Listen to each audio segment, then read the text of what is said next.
Hoje, a gente vai fazer uma viagem no tempo, lá para 1903, para acompanhar um verdadeiro duelo científico que veio para desafiar tudo o que se pensava sobre a mente de homens e mulheres.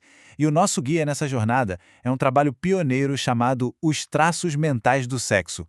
Vamos mergulhar nessa história. Para a gente entender o tamanho do impacto desse estudo, primeiro a gente precisa voltar um pouco e entender o cenário. O cenário de um debate que, olha, já durava séculos.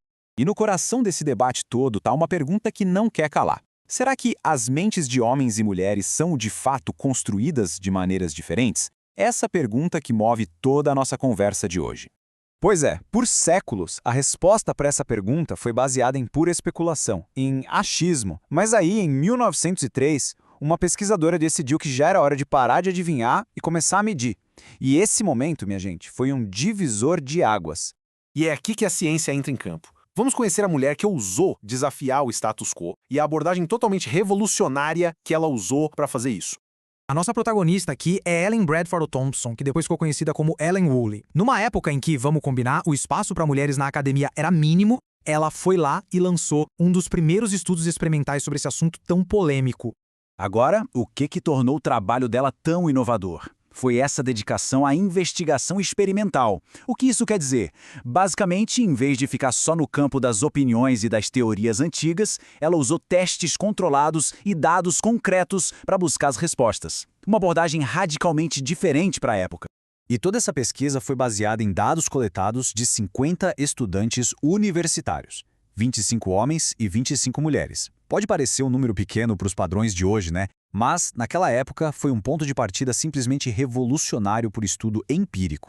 Bom, agora chegamos na parte mais emocionante, a hora em que as teorias da época foram colocadas à prova. Um verdadeiro confronto entre as crenças antigas e os dados, preto no branco.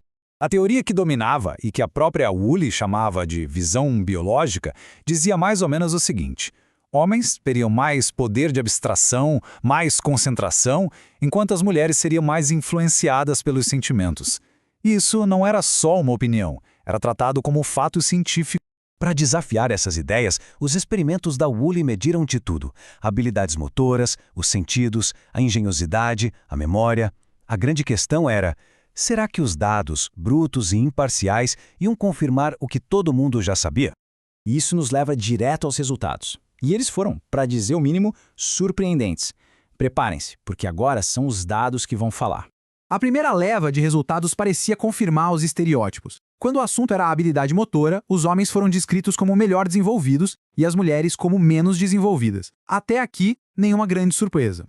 Mas aí veio a primeira grande virada no jogo. Em total contraste, olha só essa citação direta do estudo. Ela afirma categoricamente: está bem estabelecido que as mulheres têm memórias melhores que os homens. Opa! Isso já bagunçava bastante o coreto da época. E quando o assunto era percepção sensorial, a coisa ficava ainda mais complexa. Os homens se mostraram melhores em discriminar sensações, mas as mulheres tinham um olfato mais aguçado e limiares sensoriais mais baixos. Ou seja, não tinha uma resposta simples de um ser melhor que o outro. Ao analisar as faculdades intelectuais, o mesmo padrão apareceu.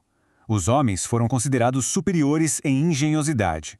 Por outro lado, as mulheres se destacaram na memória e eram mais rápidas na associação de ideias. Então, o ponto central é este. Os resultados eram uma verdadeira salada mista. Alguns pareciam confirmar os estereótipos, enquanto outros simplesmente os quebravam por completo. A verdadeira história não estava em um único resultado, mas na interpretação do todo. E é isso que nos leva à parte final e, sinceramente, mais impactante de toda essa história. Uma conclusão tão visionária que estava décadas, talvez mais, à frente do seu tempo. Então, depois de todos os testes, de todas as medições, qual foi o grande veredito? Será que no fim das contas era tudo sobre biologia, algo que já nasce com a pessoa como todo mundo acreditava? A resposta de Woolley foi essa citação poderosa, que diz que a questão do futuro desenvolvimento da vida intelectual das mulheres é uma questão de necessidades e ideais sociais, em vez das características psicológicas inatas do sexo.